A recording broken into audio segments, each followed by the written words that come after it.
Mga pagbasa ng mga salita ng makapangyarihang Diyos. Ang mga responsibilidad ng mga leader at manggagawa. Ang mga responsibilidad ng mga leader at manggagawa, 21. Ikalabintatlong item. Protektahan ang hinirang na mga tao ng Diyos mula sa panggugulo, panlilihis, kontrol, at lubhang pamiminsala ng mga antikristo at bigyan sila ng kakayahan na kilatisin ang mga antikristo at talikuran ang mga ito mula sa puso nila. Ang ilang gampaning dapat gampanan ng mga leader at manggagawa kapag natukoy na ginugulo ng mga antikristo ang iglesia. Susunod, pagbabahagi na natin ang pangunahing paksa. Kumpleto na ang pagbabahagi na natin sa 12 responsibilidad ng mga leader at manggagawa. Para sa pagbabahagi ng ito, tatalakayin natin ang 13 responsibilidad. Protektahan ang hinirang na mga tao ng Diyos mula sa panggugulo, panlilihis, kontrol, at lubhang pamiminsala ng mga antikristo, at bigyan sila ng kakayahan na kilatisin ang mga antikristo at talikuran ang mga ito mula sa puso nila. Ang 13 responsibilidad ay kinabibilangan ng paksa sa kung paano dapat tinatrato ng mga leader at manggagawa ang mga antikristo. Anong gawain ang dapat na gawin ng mga leader at manggagawa kapag lumilitaw ang mga antikristo sa iglesia? Una, sinasabi ng responsibilidad na ito na kapag nilulutas ang gayong mga problema, kailangang kumilos ang mga leader at manggagawa para protektahan ang mga kapatid mula sa panggugulo, panlilihis, kontrol, at lubhang pamiminsala ng mga antikristo. Ito ang unang gampaning dapat nilang gawin.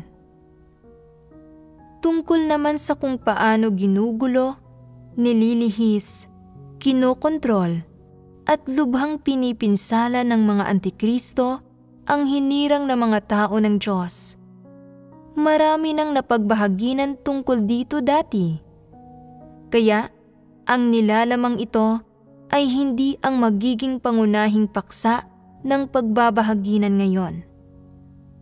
Ngayong araw, tutuon tayo sa kung anong mga responsibilidad ang dapat natuparin ng mga leader at manggagawa, at kung anong gawain ang dapat nilang gawin kapag nahaharap sa mga pag-uugali at kilos na ito ng mga antikristo para protektahan ang hinirang na mga tao ng Diyos mula sa kapahamakan. Una, dapat protektahan ng mga leader at manggagawa ang hinirang na mga tao ng Diyos mula sa panggugulo, panlilihis, kontrol, at lubhang pamiminsala ng mga antikristo. Isa ito sa mga responsibilidad ng mga leader at manggagawa. Ano ang ibig sabihin ng isa sa mga responsibilidad? Ibig sabihin ito, sa maraming gampaning ginagawa ng mga leader at manggagawa, isang mahalagang gampanin ang pagprotekta sa hinirang na mga tao ng Diyos para makapamuhay sila ng normal na buhay iglesia nang walang panggugulo at lubhang pamiminsala ng mga antikristo. Isa rin itong gampaning hindi matatakasan kung saan hindi nila pwedeng iwasan ang responsibilidad nila. Dapat itong pahalagahan ng mga leader at manggagawa at hindi nila ito dapat napabayaan. Ang pagpapanatili sa normal na takbo ng buhay iglesia ay isang napakahalagang gampanin at ang pinakapangunahing gampanin sa lahat ng gawain ng iglesia. Responsibilidad din ito ng mga leader at manggagawa. Ang pinakapangunahing gawain ng mga leader at manggagawa ay ang akayin ang hinirang ng mga tao ng Diyos sa katotohanang realidad. Kapag ang mga Satanas at Antikristo ay dumarating para guluhin at ilihis ang mga tao, at para makipag-agawan sa Diyos para sa kanyang hinirang na mga tao, dapat tumindig ang mga leader at manggagawa para ilantad ang mga Antikristo, para makilati sila ng hinirang na mga tao ng Diyos na magtutulot sa mga Antikristo na ibunyag ang tunay nilang anyo, at pagkatapos ay paalisin sila sa iglesia. Ito ay para maiwasan na makontrol at lubhang mapinsala ng mga Antikristo ang hinirang na mga tao ng Diyos. Ito ang responsibilidad na dapat tuparin ng mga leader at manggagawa kapag gumagawa ng gawain ng iglesia. Kaya, ano ang ibig sabihin ng maiwasan ang mga bagay na ito? Paano dapat maiwasan ang mga ito? Ang salitang maiwasan ay literal na nangangahulugang pigilan na mangyari ang isang bagay sa abot ng makakaya. Ano ang mahalagang punto rito? Nagkakamit ng pag-iwas ang pagpipigil sa mga insidente na mangyari. Sa pangangasiwa ng mga insidente ng mga Antikristo, ang pangunahing gawain ng mga leader at manggagawa ay pigilan ang mga Antikristo na guluhin, ilihis, kontrolin, at lubhang pinsalain ang hinirang na mga tao ng Diyos sa abot ng makakaya. Dapat nilang protektahan ang hinirang na mga tao ng Diyos mula sa pamiminsala ng mga Antikristo sa abot ng makakaya nila. Ito ang pangunahing gawain na kailangang gawin ng mga leader at manggagawa. At ito ang kailangan nating malinaw na pagbahaginan patungkol sa 13 responsibilidad. Kaya, paano mapoprotektahan ang hinirang na mga tao ng Diyos? Sa pamamagitan ng pagpigil na mangyari ang masasamang gawang ito na ginagawa ng mga Antikristo. Marami ang mga gawi at pamamaraan para pigilan ang mga ito, tulad ng paglalantad, pagpupungos, paghihimay, at paglilimita. Ano pa? Pagpapatalsik. Iyon ang huling hakbang. Kapag wala pa ring pagkilatis ang mga kapatid at hindi nila alam na Antikristo ang isang tao, pero natukoy na ng mga leader at manggagawa na Antikristo ang taong iyon, kung direkta nilang patatalsikin ang taong iyon, ang mga walang pagkilatis ay maaaring magkaroon ng mga kuro-kuro at paghusga, at maaaring panghinaan ng loob ang ilan. Sa gayong mga kaso, ano ang gawaing dapat gawin ng mga leader at manggagawa? Ano nga ang kababanggit ko lang? Paglalantad, pagpupungos, paghihimay, at paglilimita. May anumang magandang paraan ba kayo para pigilan ang mga Antikristo sa paggawa ng masama? Magandang pamamaraan ba ang pagsubaybay sa kanila? Maituturing ba itong epektibong gawi at pamamaraang naaayon sa mga prinsipyo? Oo. Ano ang angkop na paraan para tratuhin ang mga Antikristo? Gagana ba ang paghatol, pagkastigo, mga pagsubok, at pagpipino sa mga antikristo? Hindi. Bakit hindi? Hindi tinatanggap ng mga antikristo ang katotohanan. Tutol sila rito. Tutol sa katotohanan ang mga antikristo at hindi nila ito tinatanggap. Kaya hindi angkop ang paggamit ng mga pagsubok, pagpipino, paghatol at pagkastigo para pangasiwaan ang mga antikristo. Dagdag pa rito, hindi ginagampanan ng Diyos ang gawaing ito sa kanila. Hindi angkop ang ideyang ito, kaya tiyak na hindi magiging epektibo ang pamamaraang ito. Kung gayon, anong pamamaraan ba ang naaangkop? Ang maraming taong labis na nagdusa sa pamiminsala ng mga antikristo ay labis na namumuhi sa kanila at naniniwala na dapat silang husgahan, kondinahin at ibunyag sa publiko. Iniisip nila na dapat mapilit ang mga antikristo na umamin sa mga pagkakamali ng mga ito at hayagang ikumpisal ang mga kasalanan ng mga ito sa iglesia at lubusang ipahiya.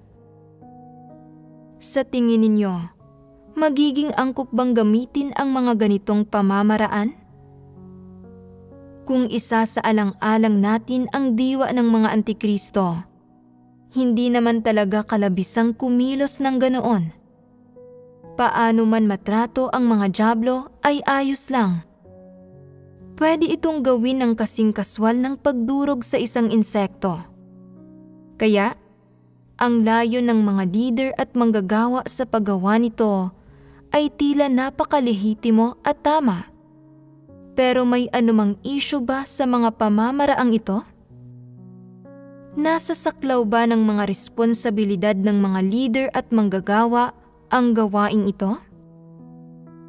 Naaayon ba sa mga prinsipyo o hindi ang paggawa sa mga bagay sa ganitong paraan? Malinaw na hindi ito naaayon sa mga prinsipyo. Saan nanggagaling ang mga prinsipyo? Mula sa mga salita ng Diyos. Tama iyan. Bagamat ang mga pakay ng gayong mga kilos ay mga antikristo, mga dyablo, ang mga pamamaraan ay dapat na umayon din sa mga prinsipyo at sa mga hinihingi ng Diyos. Dahil sa paggawa ng gawaing ito, tinutupad ng mga leader at manggagawa ang mga responsibilidad nila. Hindi sila nangangasiwa ng mga isyu ng pamilya o mga personal na usapin. Una, paglalantad. Responsibilidad ng mga leader at manggagawa ang pangangasiwa sa mga antikristo at pagpigil sa mga ito na makagawa ng kasamaan at panlilihis at pamiminsala sa hinirang na mga tao ng Diyos. Ang layon ay ang protektahan ang hinirang na mga tao ng Diyos mula sa kapahamakan, hindi ang pahirapan ang sinuman o sunggaban ang oportunidad na makapaghiganti sa sinuman, at tiyak na hindi para maglunsad ng mga kampanya laban sa sinuman. Sa makatwid, anong mga gampanin ang kailangang gawin ng mga leader at manggagawa sa abot ng makakaya nila para pigilan ang mga antikristo na gumawa ng kasamaan? Ang una ay ang ilantad ang mga ito. Ano ang layo ng paglalantad? Para matulungan ang mga tao na magkaroon ng pagkilatis. Tama iyan. Ito ay para tulungan ang hinirang na mga tao ng Diyos na kilatisin ang diwa ng mga antikristo. Para sa loob-loob nila ay mailayo nila ang sarili nila sa mga antikristo at hindi sila mailihis ng mga ito. At para kapag sinubukan ng mga antikristo na ilihis at kontrolin sila, magawa nilang aktibong tanggihan ang mga ito sa halip na tulutan ang mga Antikristo na manipulahin at paglaruan sila. Kaya, mahalaga bang ilantad ang mga Antikristo? Napakahalagang ilantad sila, pero dapat natumpak mo silang mailantad. Kung gayon, paano mo sila dapat ilantad?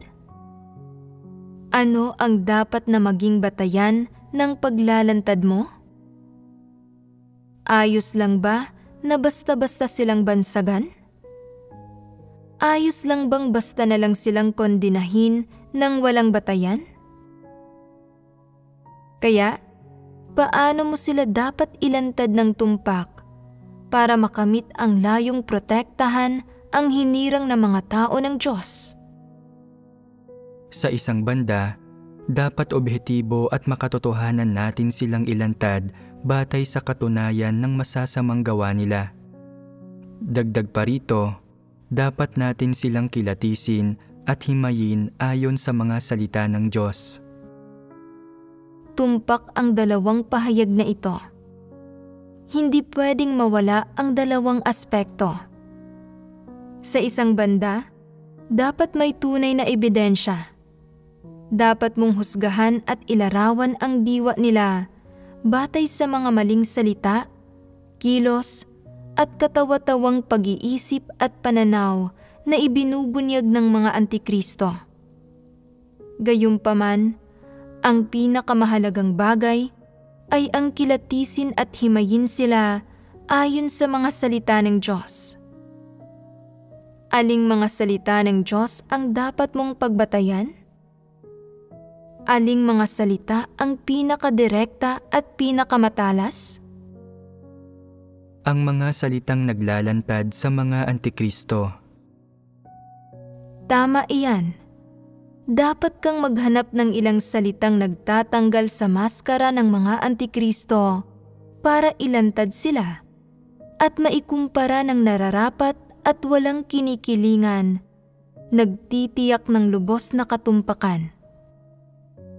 Makakaunawa ang mga kapatid pagkatapos itong marinig. Agad silang magkakaroon ng pagkilatis sa taong nasasangkot at magiging mapagbantay sila laban dito. Dahil may pagkilatis na sila sa puso nila, masusuklam sila sa taong ito. Kaya pala, Antikristo pala talaga siya. Tinulungan niya ako dati at ginawan pa nga niya ako ng mga pabor. Inakala kong mabuti siyang tao. Sa pamamagitan ng paghihimay at pagbabahagi ng ito, nalantad na ang kanyang pagpapaimbabaw at ang esensyal na mga Antikristong pagpapamalas niya na nakakatulong sa lahat na makita na mapanganib ang taong ito. Inilantad siya ng mga salita ng Diyos ng napakatumpak. Hindi siya isang mabuting tao.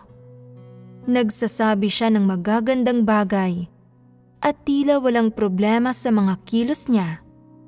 Pero sa pamamagitan ng paglalantad sa diwa niya, malinaw na ngayon na isa nga siyang Antikristo. Batay sa pagbabago ng mga iniisip ng mga tao, kapag ginagawa ng mga leader at manggagawa ang gawain ng paglalantad sa mga Antikristo, pinipigilan nila ang mga Antikristo na ilihis at guluhin ang hinirang na mga tao ng Diyos sa abot ng makakaya nila. Siyempre, tinutupad din nila ang responsibilidad ng pagprotekta sa hinirang na mga tao ng Diyos mula sa kontrol at malubhang pamiminsala ng mga Antikristo. Ginagawa nila ang isa sa mga gampanin nila sa isang praktikal na paraan. Aling gampanin ito? Ang paglalantad sa mga Antikristo. Ang gawain ng paglalantad sa mga Antikristo ay isa sa mga gampaning dapat gawin ng mga leader at manggagawa para protektahan ang hinirang na mga tao ng Diyos. Pagdating naman sa iba't ibang gampaning dapat gawin ng mga leader at manggagawa, hindi natin pagsusunod-sunurin ang mga ito ayon sa lawak o sa mga resultang nakakamit ng mga ito. Magbahagi muna tayo tungkol sa gawain ng paglalantad. Ang paglalantad sa kalikasang diwa ng mga Antikristo ay kinabibilangan ng paglalantad sa mga intensyon, balak, at kahihinatnan ng kanilang palagiang masasamang gawa na nakakagambala at nakakagulo sa gawain ng iglesia, na naglalantad kung paanong ang mga Antikristo habang naglilingkod bilang mga leader at manggagawa ay hindi talaga gumagawa ng anumang tunay na gawain sa iglesia at binabaliwala ang buhay pagpasok ng hinirang na mga tao ng Diyos. Inilalantad ang pangit na mukha ng mga Antikristo bilang mga tao na hindi man lang kilala ang sarili nila, hindi kailanman nagsasagawa sa katotohanan at nagsasabi lang ng mga salita at doktrina para ilihis ang mga tao, at inilalantad ang iba't iba nilang kasabihan at kilos sa harap ng mga tao at kapag nakatalikod ang mga ito. Ang lubusang paglalantad sa mga aspektong ito ay nagpapakita ng tunay na anyo ng mga Antikristo bilang mga satanas at masasamang dyablo. Isa itong mahalagang gampaning dapat gawin ng mga leader at manggagawa. Kaya, ano ang kailangang taglayin ng mga leader at manggagawa para isagawa ang gampaning ito? Una sa lahat, kailangan nilang magkaroon ng partikular na pagpapahalaga sa pasanin, hindi ba? Kapag pinapasan ng mga leader at manggagawa ang responsibilidad na ito, madalas nilang iniisip, Antikristo ang taong iyon. Madalas na lumalapit sa kanya ang mga kapatid para magtanong, palaging nakikipaglapit sa kanya at may magandang ugnayan sa kanya. Dahil nailihis ng taong ito, maraming tao ang partikular na umiidolo sa kanya. Ano ang dapat na gawin tungkol dito?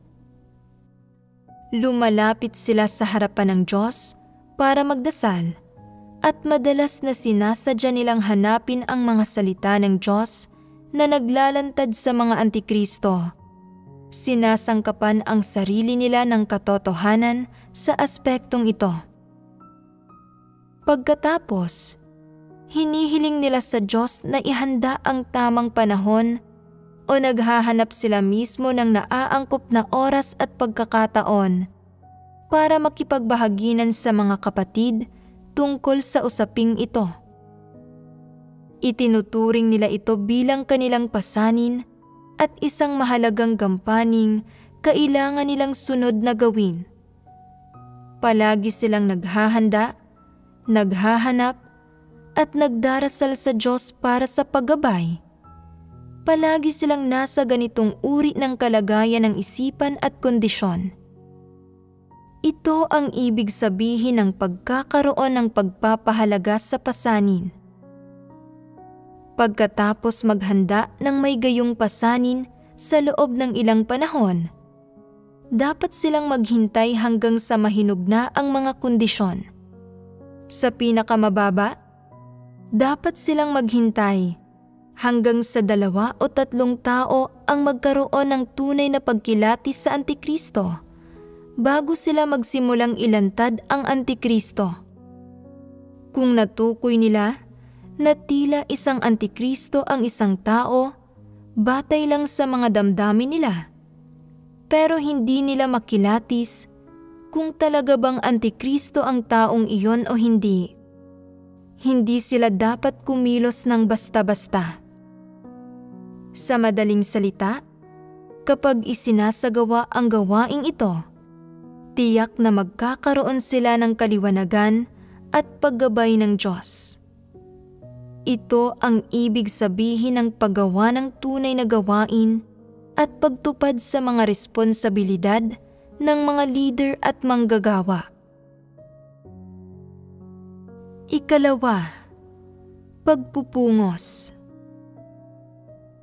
Pagkatapos isagawa ang gawain ng paglalantad sa mga antikristo, bagamat nagkaroon ng kaunting pagkilatis ang mga kapatid, bago ganap na mailantad ang mga antikristo, hindi maiiwasang lalo pa nilang ilihis at guluhin ang mga kapatid na nagdudulot na iduluhin, hangaan at sundan sila ng mas maraming tao. Labis itong nakakaantala sa pagpasok ng hinirang na mga tao ng Diyos sa tamang landas ng pananampalataya sa Diyos, na nakakahadlang sa buhay pagpasok nila at nagdudulot ng malaking pinsala.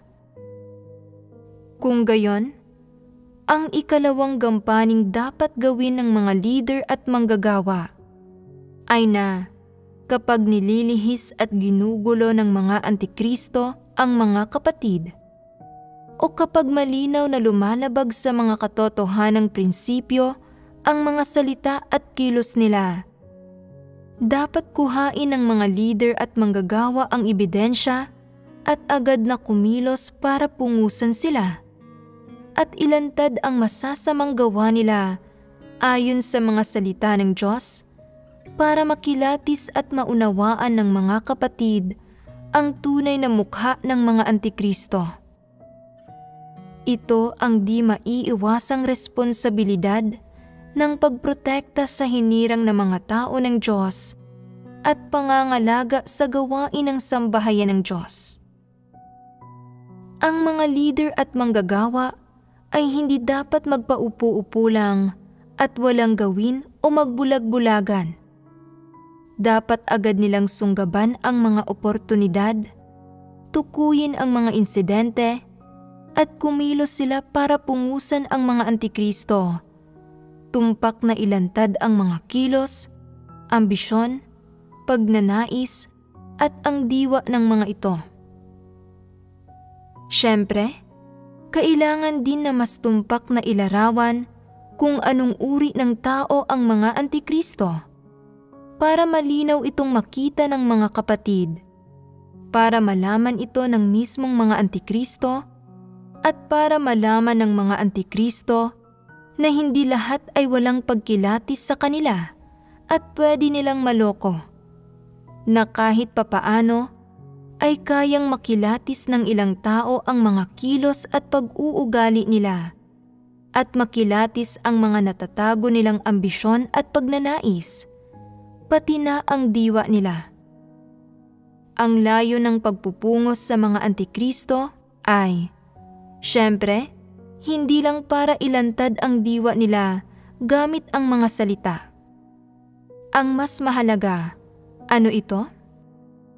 Sa isang banda, ito ay para tulungan ang mga kapatid na magkaroon ng pagkilatis at para din limitahan ang masasamang gawa ng mga antikristo. Tama. Ito ay para limitahan sila, para kapag gumagawa sila ng mga bagay na nakakalihis at nakakagulo sa mga tao, mag-aalinlangan sila at mangangamba. Para mapasailalim sila sa mga limitasyon, magkaroon sila ng pagpipigil, at hindi sila mangahas na kumilos ng walang ingat. Para maipaalam sa kanila na bukod sa nasa sambahayan ng Diyos ang katotohanan, na ang katotohanan ang naghahari. May mga atas administratibo rin ang sambahayan ng Diyos, at na hindi posibleng kumilos ng mapaniil at ng sutil na walang ingat sa sambahayan ng Diyos, na pinsalain ang mga interes ng sambahayan ng Diyos at ipahamak ang hinirang ng mga tao ng Diyos. At para din ipaalam sa kanila na papanagutin sila sa paggawa nila ng mga walang ingat na masamang gawang nakakagulo sa gawain ng iglesia at nakakapinsala sa buhay pagpasok ng hinirang na mga tao ng Diyos. Habang agad na pinupungusan ang mga antikristo, dapat ding tumindig ang mga leader at manggagawa para ilantad sila, na tinutulungan ang mga tao na magkaroon ng pagkilatis at maunawaan ang mga ambisyon, pagnanais, intensyon at balak ng mga antikristo. Siyempre, ito rin ay para protektahan ang hinirang na mga tao ng Diyos at pangalagaan ang mga interes ng sambahayan ng Diyos. Lahat ng ito ay mga konsiderasyong dapat isaalang-alang ng mga leader at manggagawa at nasa saklaw ng mga responsibilidad nila na isagawa ang gawaing ito. Hindi nila ito pwedeng pabayaan o hindi sila pwedeng maging walang ingat tungkol dito. Kung matuklasan ng mga leader at manggagawa ang mga antikristo sa iglesia, dapat palagi silang maging mapagbantay sa mga salita at kilos ng mga ito at sa mga panlilinlang na ipinapakalat ng mga ito kapag walang nakakakita. At dapat nilang isagawa ang pagpupungos at paglalantad sa mga antikristo. Isa ito sa mga gampanin ng mga leader at manggagawa para protektahan ang hinirang na mga tao ng Diyos mula sa panggugulo at pamiminsala ng mga antikristo. Ikatlo, paghihimay. Ano ang susunod na gampanin para sa mga leader at manggagawa? Ang maghimay. Ang paghihimay ay halos kaparehong-kapareho ng paglalantad, pero may mga pagkakaiba sa antas. Pagdating sa paghihimay, hindi lang ito tungkol sa paglalantad sa isang katunayan, totoong sitwasyon o pinagmulan. Sangkot dito ang isyu ng paglalarawan. Ibig sabihin, sangkot dito ang disposisyon ng mga antikristo, ang mahalaga at ugat na isyong ito. Himayin ang saloobin nila sa Diyos, sa katotohanan, sa tungkulin nila, at sa gawain ng sambahayan ng Diyos.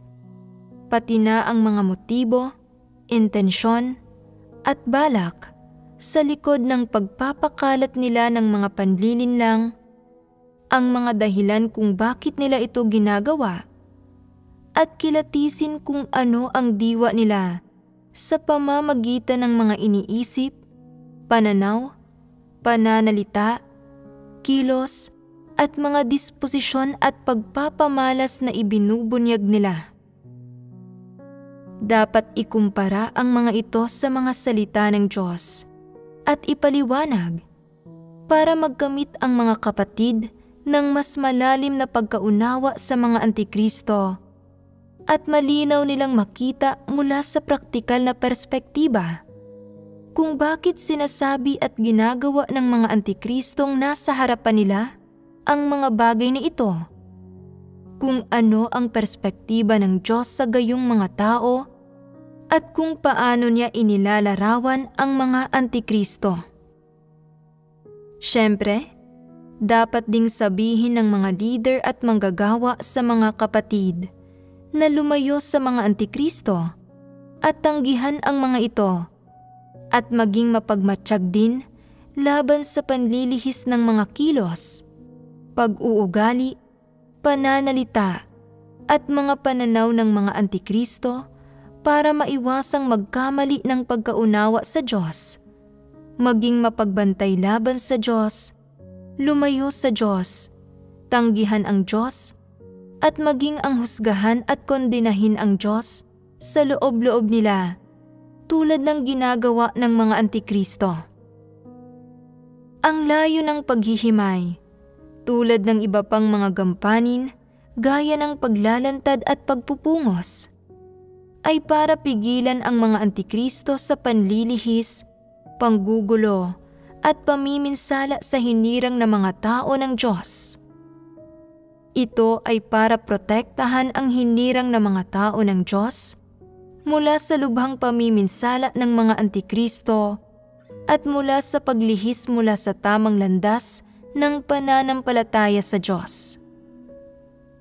Kapag malinaw na nakikita ng hinirang na mga tao ng Diyos ang mga katunayan at totoong sitwasyon tungkol sa kung paano ginugulo ng mga Antikristo ang iglesia, at kapag malinaw nilang nakikita ang diwa ng mga Antikristo, hindi na sila maililihis at makokontrol ng mga Antikristo.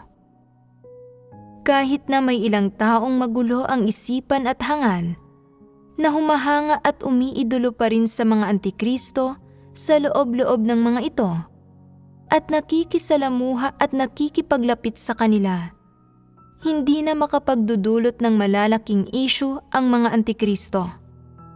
Gagawa lang sila ng ilang bagay sa mga hangal na tao nang hindi talaga naaapektuhan ang buhay pagpasok ng mga sinserong nananampalataya sa Diyos, at kaya hindi nila magugulo o magagambala ang gawain ng iglesia. Ang pag-abot sa antas na ito ay ang dapat makamit ng mga leader at manggagawa.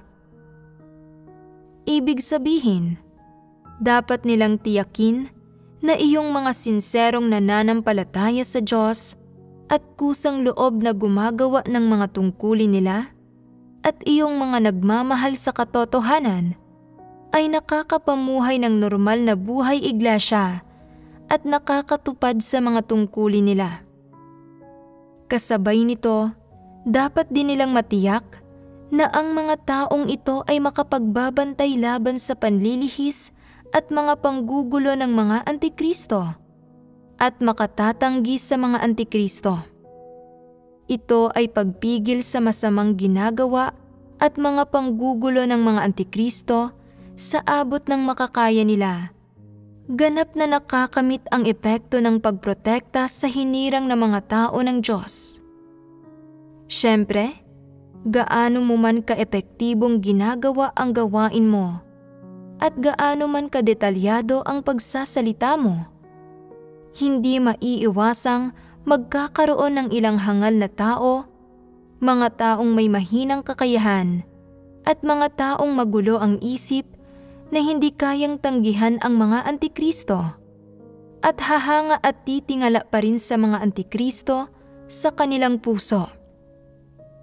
Gayunpaman, karamihan ng tao ay makakamit na ang puntong kaya na nilang tanggihan ang mga Antikristo. Kung kaya itong makamit ng mga leader at manggagawa, napoprotektahan na nila ang hinirang na mga tao ng Diyos sa abot ng makakaya, ganap na nakakamit ang ninanais na resulta. Para naman sa mahihina ang isip na hindi nakakaunawa sa katotohanan, paano man ito pagbahaginan? Kung kaya pa rin nilang magtrabaho ng kaunti, dapat silang mabigyan ng kaunting malasakit at pagtulong, pati ng higit pang pagmamahal, pagpapasensya at pagpaparaya. Ito ay paggawa ng lahat ng bagay na dapat gawin ng isang tao, at ang paggawa sa ganitong paraan ay maprinsipyo. Marami bang leader at manggagawa na nakakatugon sa pamantayang ito? Hindi. Sa makatwid, kailangang gawin ang pinakamatinding pagsisikap. Dapat mong protektahan ang hinirang ng mga tao ng Diyos nang walang kapaguran at sa abot ng makakaya. Ano ang ibig sabihin ng sa abot ng makakaya? Ibig sabihin nito ay gawin ang lahat ng posible para pagbahaginan ang mga katotohanang prinsipyong nauunawaan mo. Ipresenta ang ebidensyang nakalap na ang iba't ibang pagpapamalas ng masasamang gawa ng mga Antikristo. Iniuugnay ang mga ito sa mga salita ng Diyos na naglalantad sa mga Antikristo at pagbahaginan at himayin ang mga ito. Ito ay para malinaw na makita ng mga kapatid ang tunay at totoong sitwasyon, makilatis at maunawaan ang diwa ng mga Antikristo at malaman ang saloobin ng Diyos sa mga Antikristo. Isa itong mahalagang gampaning dapat gawin ng mga leader at manggagawa. Ika-4, paglilimita. Ano ang susunod na gampaning dapat gawin ng mga leader at manggagawa? Ito ay ang maglimita. Ang gawaing ito ng paglilimita ay madaling isagawa. Kinabibilangan ito ng ilang espesyal na paraan para makamit ang resulta ng paglilimita. Halimbawa, ang mga antikristo ay palaging nagsasabi ng mga salita at doktrina. Palaging itinataas ang sarili nila, minamaliit ang iba minsan, madalas na nagpapatotoo sa kung gaano karaming pagdurusa ang tiniis nila at kung ano ang mga iniambag nila sa sambahayan ng Diyos sa panahon ng mga pagtitipon. At walang kahihiyan silang nagpapatotoo sa sarili nila. Ipinapangalandakan kung paanong hinahangaan sila ng iba at kung paanong mas magaling sila kaysa sa iba. Kung paanong katangi-tangi sila at iba pa. Dapat gawin ng mga leader at manggagawa ang lahat ng makakaya nila para limitahan ang iba't ibang masamang gawa ng mga antikristo na nanlilihis at kumukontrol sa hinirang na mga tao ng Diyos, sa halip na patuloy na bigyang layaw ang mga antikristo. Dapat nilang limitahan ang oras ng pagsasalita ng mga antikristo at ang mga paksang tinatalakay ng mga ito. Dagdag pa rito, tungkol sa mga kilos ng mga antikristo sa publiko man at sa pribado, tulad ng paggamit ng maliliit na pabor para pumanig sa kanila ang mga tao, paghahasik ng alitan, pagpapakalat ng mga kuro-kuro at mga negatibong komento, at iba pa. Ang mga leader at manggagawa ay hindi dapat kumilos na parang sila ay bingi o bulag. Dapat agad nilang arukin ang mga kilos ng mga antikristo. Kapag natuklasan nila ang mga ugaling nakakalihis at nakakagulo sa iba, dapat agad nilang ilantad at himayin ang mga pag-uugaling ito at magpataw ng mga limitasyon sa mga antikristo na hindi sila tulutan na maglibot at manlihis ng mga tao at manggulo sa gawain ng iglesia. Isa ba ito sa mahahalagang gampanin na kailangang gawin ng mga leader at manggagawa? Kaya mo bang limitahan ang masasamang gawa ng mga antikristo sa pamamagitan lang ng pagpupungos, paglalantad, at paghihimay sa kanila?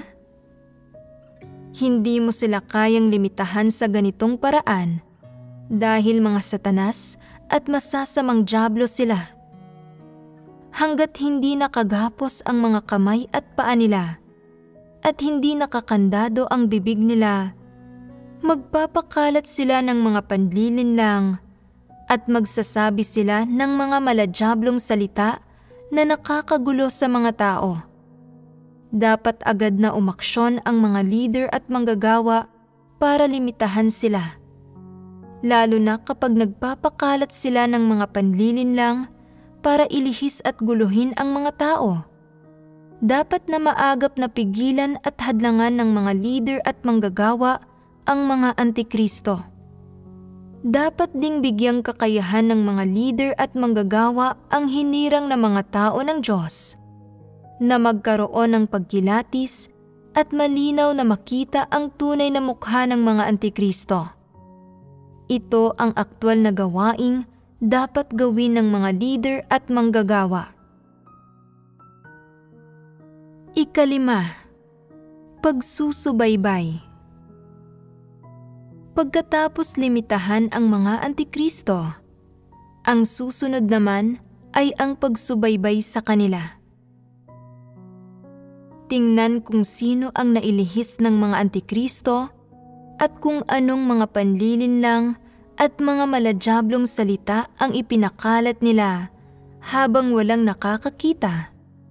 Suriin kung pumapanig sila sa malaking pulang dragon at kung kumikilos sila ng naaayon dito, kung nakipag-alyado na ba sila sa relihiyosong mundo, kung lihim ba silang nagmamanipula kasama ang mga kasabwat nila, kung magkakanulo ba sila ng ilang mahalagang impormasyon tungkol sa sambahayan ng Diyos, at iba pa.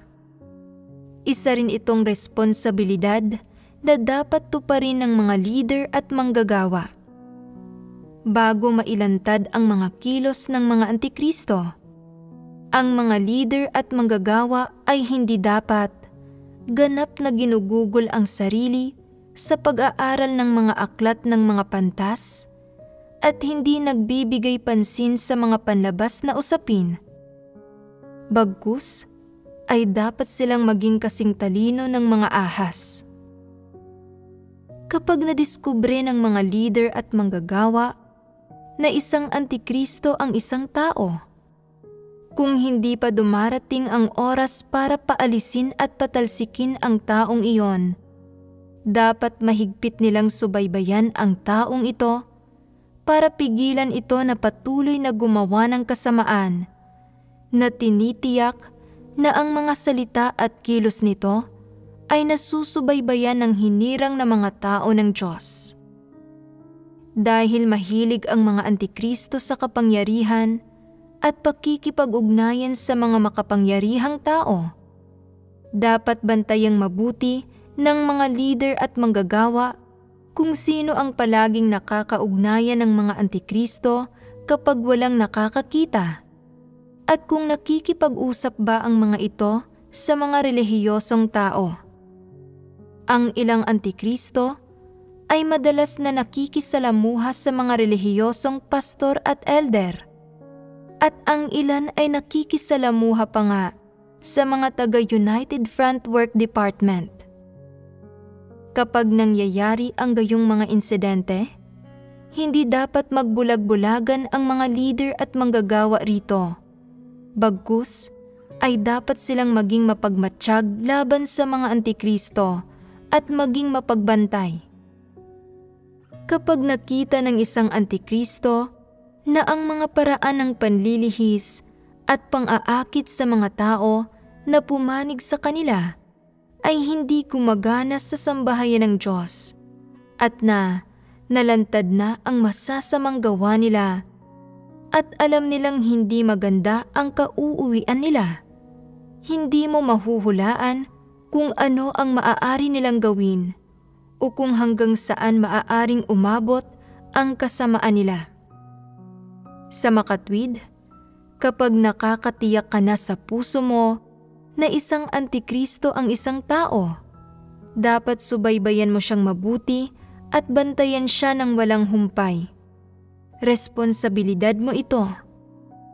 Ano ang layo ng paggawa nito? Ito ay para protektahan ang hinirang ng mga tao ng Diyos at para pigilan sa abot ng makakaya ang mga antikristo sa paggawa ng mga maling gawa laban sa iglesia at sa mga kapatid na makakapinsala sa mga kapatid. May ilang antikristo na palaging nagtatanong tungkol sa mga handog. Sino ang namamahala ng pera ng sambahayan ng Diyos? Sino ang nag-aasikaso ng mga account? Tumpak bang natatala ang mga account? Posible bang may nagaganap na pagwawaldas? Saan nakatago ang pera ng iglesia? Hindi ba't dapat na gawing publiko ang mga bagay na ito para mabigyan ang lahat ng karapatang malaman ang tungkol sa mga ito? Gaano karami ang ari-arian ng sambahayan ng Diyos? Sino ang may pinakamalaking donasyon? Bakit hindi ko alam ang mga bagay na ito? Mula sa kanilang mga salita, tila nagmamalasakit sila sa mga pinansyal na usapin ng sambahayan ng Diyos. Pero ang totoo, may iba silang motibo. Wala ni isang antikristo na hindi nag-iimbot ng pera.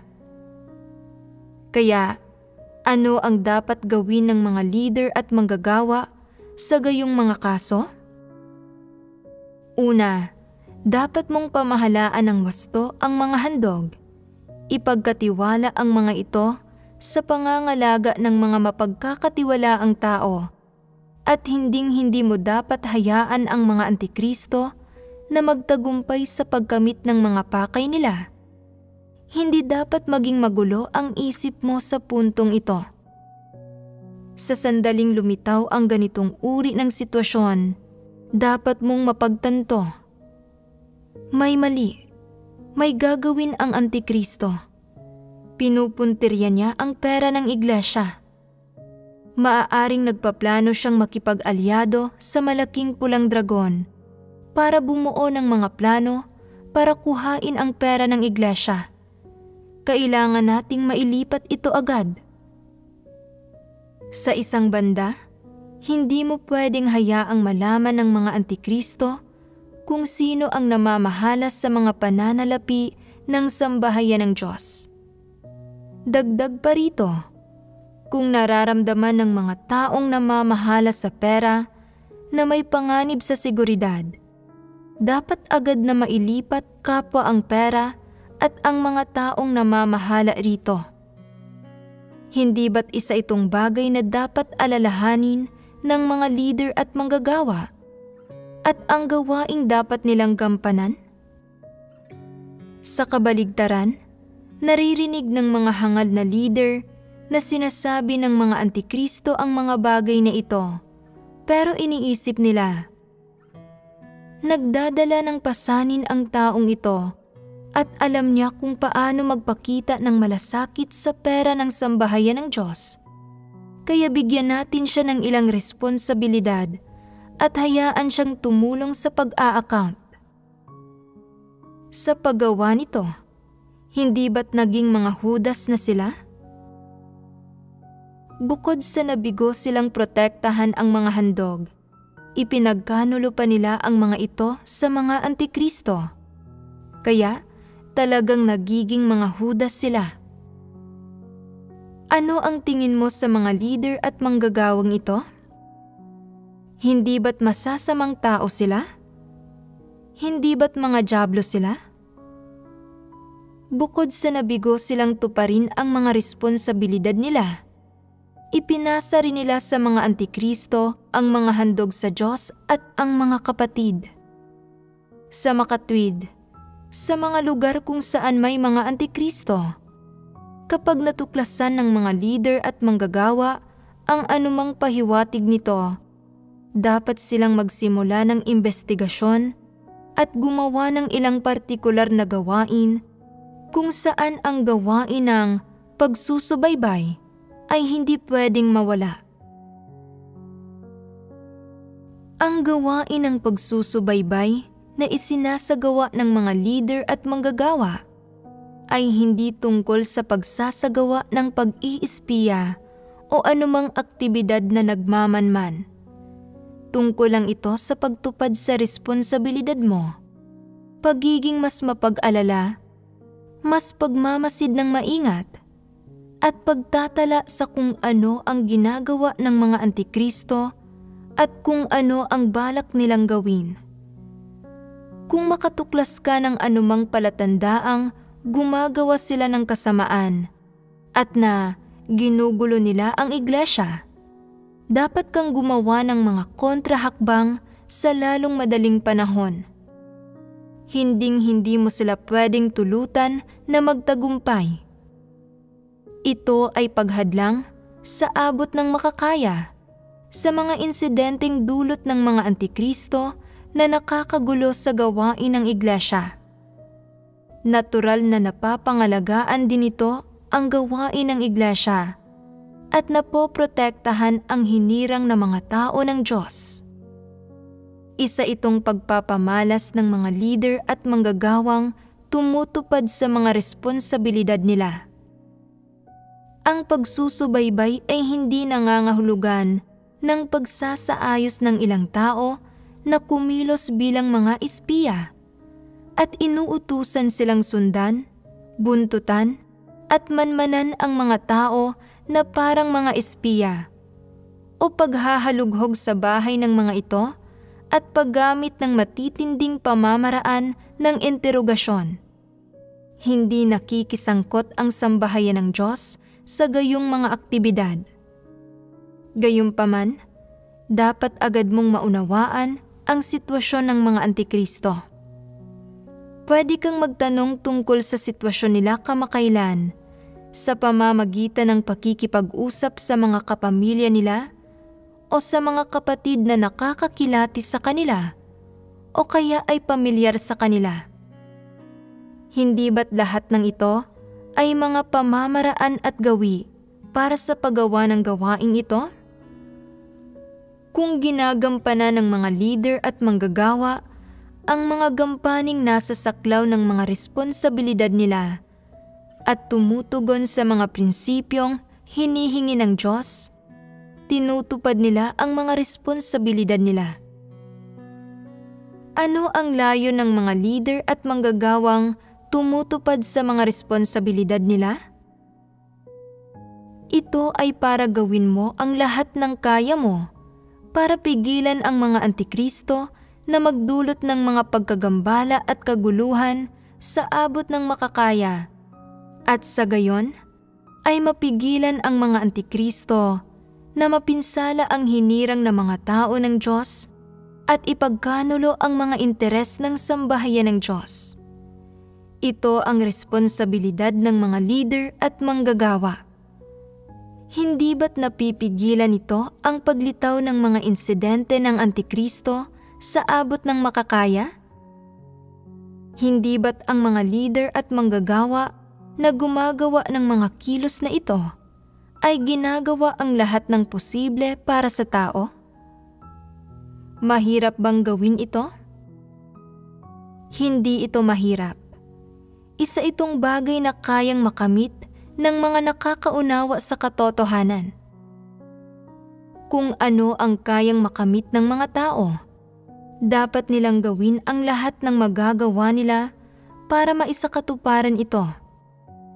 Ang lahat ng iba ay ang Diyos na ang gagawa para gamitan niya ng kanyang kataas-taasang kapangyarihan, pamatnugutan at gabayan. Ito ang pinaka-hindi natin inaalala. Nasa likod natin ang Diyos. Bukod sa nasa puso natin ang Diyos, may tunay na pananalig din tayo. Hindi ito espiritual na pagsuporta. Sa katunayan, hindi man nakikitang naririyan ang Diyos, nasa piling siya ng mga tao, palaging kasama nila. Sa tuwing gumagawa ng anumang bagay ang mga tao o gumagawa ng anumang tungkulin, nanonood siya. Naroon siya para tulungan ka sa anumang oras at saan mang lugar. Inaalagaan at pinoprotektahan ka. Ang dapat gawin ng mga tao ay gawin ang pinakamakakaya nila para isakatuparan ang dapat nilang isakatuparan. Hanggat may kamalayan ka, nakadarama sa puso mo, nakakakita sa mga salita ng Diyos, napapaalalahanan ng mga tao sa paligid mo, o nabibigyan ng anumang tanda o pahiwatig ng Diyos na nagbibigay sa iyo ng impormasyon, na isa itong bagay na dapat mong gawin, na ito ang atas ng Diyos sa iyo. Kung gayon, dapat mong tuparin ang responsibilidad mo at hindi lang basta umupo sa isang tabi o manood sa gilid. Hindi ka isang robot. May utak at mga kaisipan ka. Kapag may nangyayari, alam na alam mo ang dapat mong gawin at tiyak na mayroon kang mga damdamin at kamalayan. Kaya ilapat mo ang mga damdamin at kamalayang ito sa mga aktwal na sitwasyon. Isabuhay at gawin mong mga kilos ang mga ito. At sa ganitong paraan, matutupad mo ang responsibilidad mo. Para sa mga bagay na maaari kang magkaroon ng kamalayan, dapat kang magsagawa ayon sa mga katotohanang prinsipyong nauunawaan mo. Sa ganitong paraan, ginagawa mo ang pinakamakakaya mo at nagsisikap ka ng husto para gawin ang tungkulin mo. Bilang isang leader o manggagawa, kapag nagsisikap ka ng husto, ibig sabihin, kapag pinipigilan mo ang masasamang gawa ng mga antikristo sa abot ng makakaya mo, malulugod ang Diyos na kaya mong magsagawa sa ganitong paraan. Bakit malulugod ang Diyos? Tutukuyin ng Diyos ang gayong mga leader at manggagawa. Tinutupad nila ang mga responsibilidad nila at nagsisikap sila ng husto para gampanan ang gawaing likas sa papel nila. Pagsang-ayon ba ito ng Diyos? Ika-6, pagpapatalsik. Ang ika-13 responsibilidad ng mga leader at manggagawa ay kinabibilangan ng mga partikular na gampaning kailangan nilang isagawa. At ang ilan sa mga ito ay inilista natin. Dapat nilang isagawa ang paglalantad, pagpupungos, paghihimay, paglilimita, at pagsusubaybay sa mga antikristo. Tapos na ang pagbabahagi tungkol sa mga pangunahing prinsipyong ito. Ano man ang mga partikular na aksyong ginagawa ng mga leader at manggagawa sa mga espesyal na sitwasyon, nananatiling hindi nagbabago ang mga prinsipyo sa pangangasiwa sa mga antikristo. Bukod dito, ang pangunahing layon ng mga gampaning ito ay ang protektahan ang hinirang na mga tao ng Diyos. Ipagpalagay ng nagkaisa na ang hinirang na mga tao ng Diyos na kilalanin ang isang tao bilang isang antikristo at nakilatis at lubos nilang natukoy na ang antikristo ay palaging naghahangad na ilihis at kontrolin ang mga tao.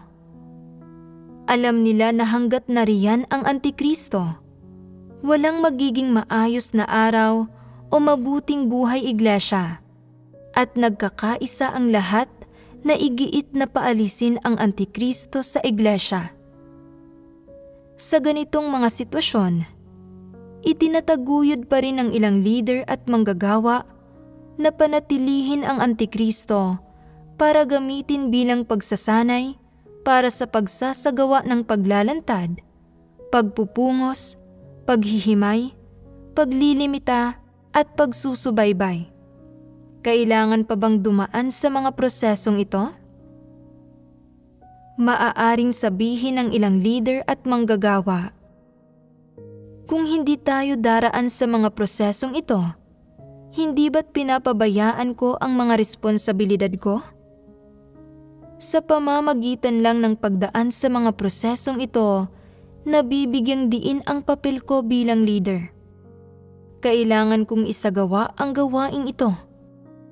Sumasang-ayon man ang mga kapatid o hindi, kailangang hayaan ko munang manatili ang antikristo. Ilalantad ko muna siya. Pagkatapos ay pupungusan at hihimayin ko siya. At hahayaan ko ang mga kapatid na higit pang kumpirmahin na isa nga siyang antikristo. Kapag sumasang-ayon na ang lahat, saka natin siya papaalisin o papatalsikin. Hindi ba't magiging mas epektibo ito? Bilang resulta, sa panahong ito, muling nagpapakalat ng mga kuro-kuro ang antikristo para muling ilihis ang mga tao at guluhin ang gawain ng iglesia na nagdudulot ng pangamba sa lahat. Ayaw pa ngang dumalo ng ilan sa mga pagtitipon para ipakita ang determinasyon nila at patunayang hindi nila pinapabayaan ang mga responsibilidad nila. Ang mga leader at manggagawang ito ay paimbabaw na iniraraos lang ang mga bagay-bagay at pinapatagal ang gawain. Dahil dito, gumagawa sila ng maraming bagay na hindi naman kinakailangan. Ginugulo nila ang kaayusan ng buhay iglesia at sinasayang nila ang mahalagang oras ng hinirang na mga tao ng Diyos sa paghahangad sa katotohanan, at pagkatapos ay saka lang nila pinapaalis ang Antikristo. Katanggap-tanggap ba ang pamamaraang ito? Hindi. Ano ang mali rito? Pagsunod lang ito sa mga regulasyon at pagraos lang ng mga bagay-bagay. Ano ang layo ng mga leader at manggagawa sa paggawa ng mga gawaing ito? Para protektahan ang hinirang na mga tao ng Diyos. Kaya, kung hindi pa nakikilatis ng ilang tao ang Antikristo at medyo malapit pa rin ang loob nila rito, at kapag nagpasya ang mga leader at manggagawa na patalsikin sa iglesia ang Antikristo, nagagalit ang ilang tao, sinasabing ang sambahayan ng Diyos ay hindi mapagmahal o patas sa mga tao.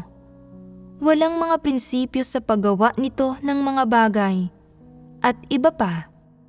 At maging ang ilang taong magulo ang isip ay nalilihis at naiimpluwensyahan ng Antikristo at gusto nilang sumunod sa Antikristo palabas ng iglesia.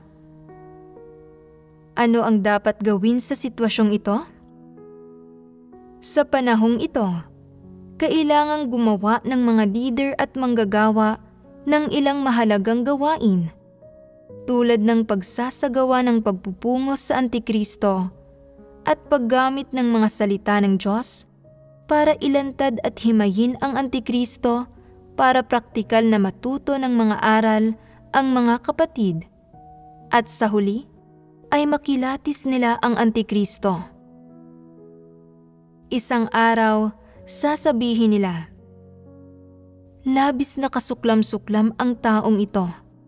Isa nga siyang masamang tao at isang Antikristo. Alisin na natin siya agad. Hindi lang ito boses ng isang tao, kundi boses ng maraming kapatid. Sa ganitong kaso, kailangan pa bang gawin ang gawain ng paglilimita at pagsusubaybay sa Antikristo? Hindi. Patalsikin na lang siya ng direkta. Ang mga leader at manggagawang umabot sa ganitong antas sa gawain nila ay nakamit na ang resulta ng pagprotekta sa hinirang na mga tao ng Diyos mula sa pamiminsala ng mga Antikristo. Ano ang pinapatunayan nito? Sa isang aspekto, pinapatunayan nito na ang mga kapatid sa iglesyang ito ay may pagkilatis, kakayahan at pagpapahalaga sa katarungan. Sa isa pang aspekto, maaaring may kakayahan ang mga leader at manggagawa na gumawa ng aktwal na gawain, o maaaring masyadong lantad ang mga kilos ng Antikristong ito. Masyadong masama at masyadong buktot ang pagkatao niya, na pumupukaw sa galit ng publiko at siya mismo ang sumisira sa sarili niyang kinabukasan, na nagliligtas sa mga leader at manggagawa mula sa maraming proseso ng pangangasiwa sa kanya. Hindi ba't nakakatipid ito ng malaking pagsisikap? Sa gayong sitwasyon, isang mabuting bagay ang pagpapaalis o pagpapatalsik sa kanya, hindi ba? Bukod dito, ang gawain na kailangang gawin ng mga leader at manggagawa ay malawak at hindi limitado sa iisang gampaning ito. Iniisip mo bang ang pagpapatalsik sa Antikristo ang katapusan nito? Na ganap mo nang nagawa ng matagumpay ang lahat? Malayo ka pa. May iba ka pang gawaing kailangang gawin. Bukod sa pangangasiwa sa mga Antikristo at pagprotekta sa hinirang ng mga tao ng Diyos mula sa pamiminsala ng mga Antikristo, may responsibilidad din ang mga leader at manggagawa na akayin ang hinirang ng mga tao ng Diyos sa realidad ng mga salita ng Diyos na akayin silang lutasin ang mga tiwaling disposisyon nila at akayin silang lutasin ang mga disposisyon nila ng mga Antikristo, kasama ng marami pang ibang mahahalagang gampanin. Gayunpaman, kung lilitaw ang isang Antikristo habang ginagawa ang mga gampaning ito, nagiging pangunahing prioridad ang pangangasiwa sa Antikristo. Dapat munang ilantad at pangasiwaan ang Antikristo at pagbahaginan din ang iba pang mga aspekto ng katotohanan. Kung lilitaw ang panggugulo ng Antikristo at nagiging napakahirap na para magpatuloy ang iba pang gawain, at nahahadlangan at napapakialaman ang gawaing iyon at lubhang nakakaapekto ang Antikristo sa paglago ng buhay ng mga kapatid, sa kaayusan ng buhay iglesia at sa kapaligiran para sa paggawa ng mga tungkulin. Siyempre, kailangang tugunan muna ang pinakamalaking panganib at ugat ng sakuna. Pagkatapos mapaalis at mapangasiwaan ang Antikristo, ay saka lang makakapagpatuloy ng normal at maayos ang ibang gawain. Kaya, kung lilitaw ang isang Antikristo sa isang iglesia at agad siyang makikilatis ng mga kapatid pagkatapos lang ng maikling panahon, at magkakaisa sila sa pagsasabi, "Lumayas ka, Antikristo." Hindi ba't nakakatipid ito ng maraming pagsisikap para sa mga leader at manggagawa? Hindi ba't dapat kang lihim na matuwa? Maaaring sabihin mo, "Nag-alala ako na hindi ko magagawang limitahan ang Antikristong ito, ang diablong ito. Nag-alala rin ako na malilihis at lubhang mapapahamak niya ang ilang kapatid at na masyadong maliit ang sarili kong tayog para ilantad ang diwa ng Antikristo, para lubusang himayin ang mga usaping ito at para lutasin ang problemang ito." Ngayon, hindi na kailangang mag-alala. Sa isang pahayag na ito ng mga kapatid, nalutas na ang issue at nawala na ang pasanin ng mga leader at manggagawa. Napakaganda nito. Dapat kang magpasalamat sa Diyos. Biyaya ito ng Diyos. Malamang na nangyayari ang ganitong bagay sa iglesia dahil marami nang natalakay tungkol sa paksa ng paglalantad sa mga Antikristo. At dahil hindi naman labis na mas mababa ang mga kapatid kaysa sa mga leader at manggagawa, gaya ng maaaring inaakala mo. Sa ilalim ng patnubay ng mga salita ng Diyos, may kaunting abilidad din silang arukin ng mag-isa ang katotohanan at lutasin ang mga problema. Kapag nagkaisa silang bumoto at patalsikin ang isang Antikristo, isa itong mabuting bagay, isang mabuting pangyayari. Ang mga leader at manggagawa ay hindi kailangang malungkot, madismaya o maging negatibo tungkol dito. Matapos paalisin ang mga hadlang na ito, ang mga Antikristo, ang bawat hakbang ng susunod na gawain ay nananatiling isang matinding pagsubok para sa mga leader at manggagawa. Ang bawat gampaning kailangan nilang gawin ay may kinalaman sa mga responsibilidad at mga isyu nila tungkol sa kanilang kakayahan at kapabilidad sa gawain.